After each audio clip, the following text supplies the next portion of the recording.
This week's episode of Proper English is brought to you by the pronunciation of contractions, Part 2, the difference between bored and boring, and the idiom, the elephant in the room.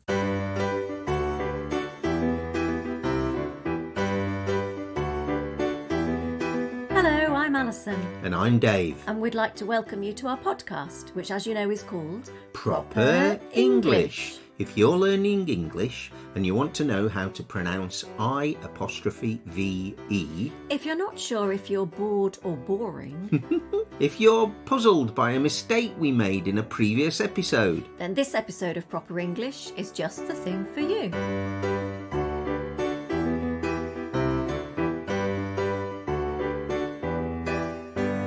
We first had a look at contractions in episode 26. Just to remind you, a contraction is a word or phrase that is shortened by omitting one or more letters and replacing them with an apostrophe. We're pretty much going to focus on pronunciation here. We find that our students tend to have had really good grammar instruction. They know the rules. Sometimes better than us. Yeah, but it's the pronunciation that flummoxes them. Yes, we've noticed that our students often avoid using contractions because they're not confident with the pronunciation. But it's a shame, as native English speakers use them a lot. And it's a relatively easy way to sound more native-like, if that's what you're aiming for. So, listen up. Good phrasal verb. Oh, aye. And we'll tell you about some more contractions you might want to work on. Last time we focused on contractions for the verb to be. Let's look at to have. Okay, so I have becomes I've. I've got a lovely bunch of coconuts. You have becomes you've. You've lost that loving feeling. And he has becomes he's. I don't know this song. There's no song for this one. Right, okay. He's for cats. Yeah, we don't really use that very often. No. We nearly always use got in combination with that, as in he's got 4 cats, because it sounds better. Yeah, it does. But got isn't necessary. Yeah, it's just that we do that. Yeah. You can compare it with he has 4 cats. That doesn't sound clumsy. That sounds quite nice. Yeah, it's all right, isn't it? Yeah. So, go on. She has becomes she's. She's lost control. Hold on a minute. Didn't you use that example last time? I did, Dave. And you know what? I made a mistake. You made a mistake? I was supposed to give an example of she is. I got in a muddle because it uses the same contraction. Yeah. Not one single listener got in touch to point out our mistake, though, so we would have got away with it if I hadn't been so honest. Well, it's best to be honest, It is, I think. it is. So the next one is for it. It has becomes its. I can't eat this soup. It's got a fly in it. Ew. We have becomes we've. We've got tonight. Oh, and the rest of our lives. And finally, they have becomes they've. I might be a bit late because they've changed the train times. Now it's time for What's the Difference? What's the difference? What's the difference between bored and boring? Now, we hear these 2 words being misused quite frequently when we're teaching on italki. It always makes me a bit sad when a student says, I was boring. Oh, it's so sad. They are both adjectives describing a negative feeling. Bored describes how a person felt or might feel. For example, the children were bored because they had to stay inside. Or, I don't think you should watch the football match, Ali. You might be bored. Good advice. Oh, yeah. Boring, on the other hand, describes a situation or an event. I don't watch football because I find it boring.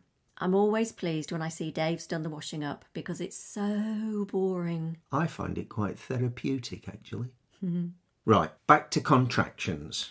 Sometimes, of course, we want to use a negative form. We can't use more than one contraction simultaneously, so I have not can't become I've not. Oh, no, don't ever do that. No, we have 2 options, either I've not or I haven't. I've not brought my glasses with me. I haven't brought my glasses with me. So following on from that, you've not or you haven't. You've not got time for a cup of tea. I know you're obsessed, but, you haven't got time for a cup of tea. He's not or he hasn't. He's not got my birthday present yet. He hasn't got my birthday present yet. She's not or she hasn't. She's not seen a birthday present hidden in the back of the wardrobe. Or she hasn't seen her birthday present hidden in the back of the wardrobe. It's not or it hasn't. That can't be our car. It's not got enough scratches on it. That can't be our car. It hasn't got enough scratches on it. Oh, mucky. We do have a bit of a mucky car. Anyway, we've not or we haven't. We've not got room in the fridge for more cheese.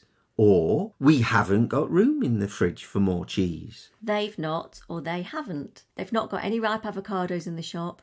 They haven't got any ripe avocados in the shop. And now it's time for Idiom of the Week. Idiom of the Week? A quick reminder about using idioms. When they're used properly, they sound really native-like, and if you use one correctly when chatting to a native English speaker, you will very likely make them smile. This is because on some level we know they're strange and hard to use, so when we hear a non-native speaker use them, it impresses us. However, if you don't quite get it right, it does sound a bit awkward. Now, in conversation practice with a tutor or a friend, don't let this stop you from having a go. You really need to play around with language to master it, so don't be afraid to mess up and make mistakes in these situations. But when you're in a formal situation like an interview, and especially an English exam, don't use an idiom unless you're really sure you've got it spot on. The elephant in the room. What a great idiom. As with so many others, it immediately creates a mental image. It uses just 5 words, but so cleverly. Not an elephant in the room, the elephant in the room. The room that we are in right now. So when it is used, the implication is we all know exactly what the elephant is that is being referred to. How many elephants can there be? What kind of room are we in if there's an elephant? This is, of course, a metaphor, Dave. Ah. We use it to mean that there is something big that we really ought to be talking about, but we're not. We're ignoring it. We're probably ignoring it because to talk about it makes us uncomfortable.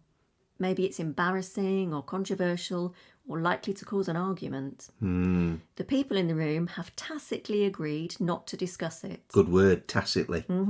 Now, it's not a phrase that I knew growing up. I can't remember when I first heard it, but it was well into adulthood. The reason for that might be because it seems to be American in origin.